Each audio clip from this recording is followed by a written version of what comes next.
Hi, I'm Tom, and welcome to another episode of Tommy's Trains. I've moved back into the house. It got too cold out in the barn, so here we are. In today's video, I've got something that I think is really cool, and some of these accessories that I get, I keep, and some I basically share them with you, and then they go find a new home somewhere else. This is one that may stay here for a while, and this one here is the number 264 Operating Forklift Platform. It was built by Lionel. I believe it only came out 1 year in the reissue. I think it only came out in 2000. It was based upon the original tooling of the 1957 postwar unloader, and so therefore the forklift looks, like 1950s. The thing about this is it's only an unloader, it's not a loader. So if you think you're going to pick up the boards and put them back on the car, that's not how it works. It only unloads. So unfortunately, it's only a one-way operation, but it does work pretty well. And so I'm going to show you how this works today. And this will be a pretty quick video. So for ease of simplicity, I've moved the train over here already. And what you want is you want your train to be in neutral, or you're going to have to supply power directly from the power pack from the accessory side in order for this to work. I've got it with another lock-on connected to the tracks. I'm using track power with the engine in neutral. These 6464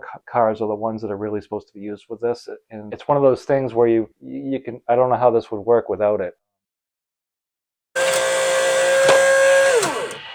So they only sold the forklift platform by itself. It came with some wood, and it came with the equipment you needed to wire it up. But it didn't come with the rail car, and I'm not sure how else you would get it to work unless you have this special 6464 car. You may be able to rig something on a flat car, but this is a brand new flat car with a lumber load on it. And the way this works is this has a CAN motor in it. You've got a power that goes directly to your A or your 1, and then your 2. So basically the outside one goes through the switch and then goes to the first position or 1A, and then the second one goes to U or 2. And you need to have this pretty well lined up in order for it to work. Now taking a look at this, I find that it works better if you intermittently use the button switch. This will work also with the slide switch. Basically you're just going to advance power, you're going to run power through it. If you don't have the switch, it'll be on all the time, which is the purpose behind the switch. I do believe if this was to work a little better, I probably wouldn't use the track power because you have to have the locomotive in neutral, and the only drawback of having the locomotive in neutral steamer is that you're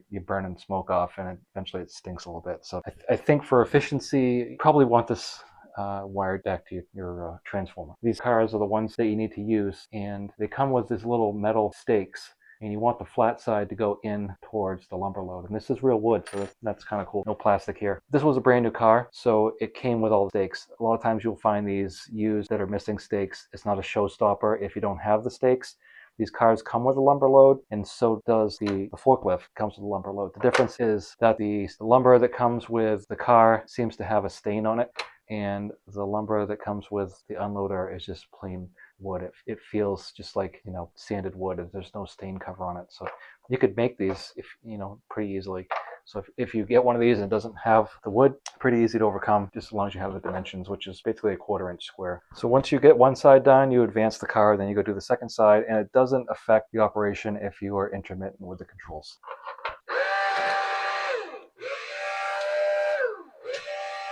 In fact, I find it works better if you are intermittent. For some reason, if you just hold it down, I'm not sure the reason behind it, but it seems to stick a little bit. But if you are just use the controls like I'm doing it right now, it seems to work much better. I do think it's a really cool accessory, and I actually can tell you how much this cost in the year 2000, and I promise you I didn't pay anywhere near this, less than half of this, but it shows the price tag, there you go, from 2000 at $213.99. And I'm sure I would never have bought this brand new because that was way beyond my means in the year 2000.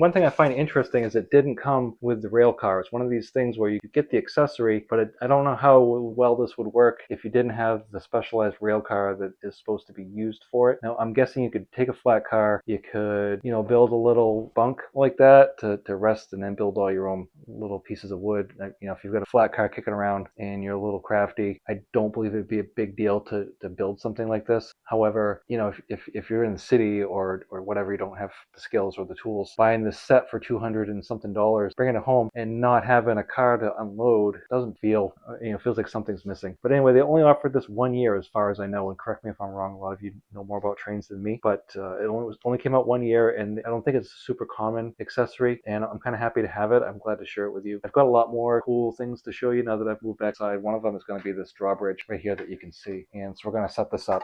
And it does use a little bit of real estate, so it's going to be a little bit of a project to get this set up for you to see. But I'm looking forward to sharing it with you, as well as a lot of these other things that I've picked up since last year when we were together. And I hope you enjoyed these train videos. I look forward to making a lot more with you, and I'll talk to you next time. Thank you.